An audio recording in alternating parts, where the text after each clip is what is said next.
Благодарам министра. Значи, овој амандман, предходниот, а ќе следат и уште 10, мислам, амандмани, се пакет на амандмани кои што се предложени од страна на невладиниот сектор за заштита на животната средина во соработка со така наречената зелена група, односно зелена интерпарламентарна група. Зошто е овој амандман така формулиран, како и за предходниот, сметам дека ќе се согласите со нас дека тоа е заради нејасното дефинирање на средствата во буџетот. Па ние практично кога ќе прочитаме зелен развој, немаме увид во тоа што се содржи таа агенда и тој буџет кој што е предвиден за тој зелен развој. Во врска со конкретниот амандман, да, точно дека се изгласа таков закон, тоа беше закон за енергетска ефикасност. Тоа беше во април. Прашањето е до вас како представник од влада и ви упатувам прашање докаде е со спроведувањето на овој закон и на овие средства за кои што се задолживме, и дали конкретно ќе се однесува и се почнати веќе некои активности кои што се однесуваат на замена на начинот на загревање конкретно во болниците. Изминативе години наназад, значи нема да кажам колку, не се 3-5, многу се, загадувањето само расте. Имено од европската студија не опоменуваат, веќе не знам по кој пат, дека имаме сериозен проблем со загадувањето. Дури и во извештајот се наведува дека загадувањето, значи аерозагадувањето е многу пострашно и донесува до многу поголеми респираторни болести од пушењето. Не дека го оправдувам пушењето, немате да ме разбирате погрешно, но има и таква констатација.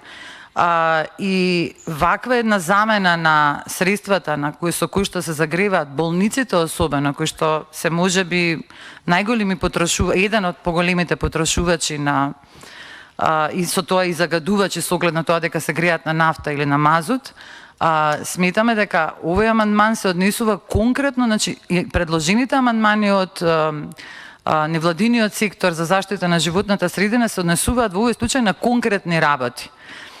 Можеби е добро во текот на овие денови кога ќе се додека трае амандманската расправа, па и ние да добиеме еден детален буџет од она ставка зелен развој, за да видиме дека навистина се предвидува средства за сите овие амандмани кои што се дадени. Значи сега во моментов не зборувам како пратеник од пратеничката група на ВМРО ДПМН, туку зборувам како член на зелената група, на интерпарламентарната зелена група. Во вторникот на 23 ноември имавме еден многу убав настан во кој што беа присутни поголемиот дел од членовите на оваа зелена група, каде имавме на некој начин соочување со пратениците од зелената група со невладиниот сектор. И таму бевме на некој начин исто така опоменати дека не работиме доволно продуктивно и доволно добро. Овие амандмани се поднесени во соработка со нив, што значи дека и на невладиниот сектор кој што експертски се занимава со оваа проблематика, не им е јасно, не им е јасен буџетот и не им е јасно каде одат средствата кои што се предвидени и од минатогодишниот буџет и за буџетот за 2022 година.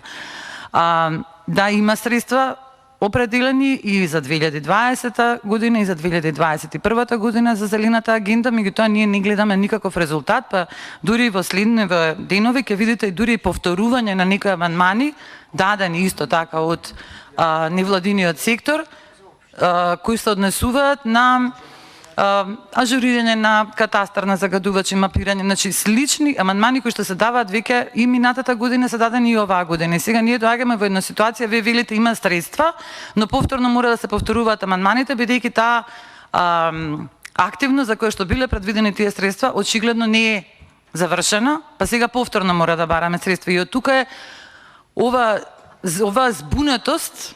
Вие ни кажувате дека има средства определени во буџетот, ние не ги гледаме, не само ние што не ги гледаме, туку и експертите од областа на загадувањето на животната средина, на енергетиката не ги гледаат, што значи дека тие проекти кои што биле предвидени еве и за минатата година и за оваа година постои голема опасност дека не биле спроведени. И затоа се дадени вака поединечни амандмани со конкретни барања, па за да имаме ние можност и во иднина да го следиме тоа и да видиме дали навистина се имплементирале, за да не дојдеме во ситуација за ребалансот на буџетот да бараме повторно исти амандмани.